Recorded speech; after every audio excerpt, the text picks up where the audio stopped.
வீட்ல நிம்மதி இல்லையா? இந்த ஒரு தீபம் போதும். குபேரனுக்கு மிகவும் பிடித்த தீபமும் இதுதான்.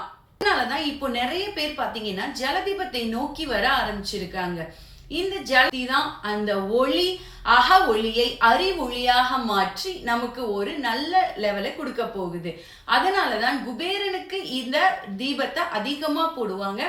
இந்த தீபம் போடக்கூடிய நேரம் பாத்தீங்கன்னா ஒவ்வொரு வியாழக்கிழமை அன்னைக்கும் அதிகாலை பிரம்ம முகூர்த்தத்துல போடலாம், அல்லது குபேர ஓரை 5 to 6, 6 to 8 அதுக்குள்ள இந்த தீபத்தை போடலாம். ஒரு ராசிக்கும் ஒவ்வொரு ஜலதீபம் இருக்கு. அந்தந்த ராசிக்குரிய பொருட்கள் அதை நம்ம ஆட் பண்ணி இந்த ஜலதீபத்துல போட்டோம்னா அதுல இருந்து வரக்கூடிய அந்த சுடரை நம்மளுடைய இடது கண்ணால ரிசீவ் பண்ணணும்.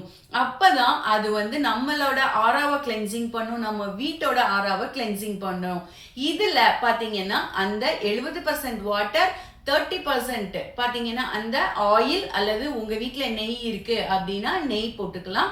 அதுல குபேர திரினே விற்பாங்க கடைகள்ல, மிதக்கும் திரி. அந்த திரி போட்டு நம்ம இந்த தீபத்தை ஏற்ற வேண்டும்.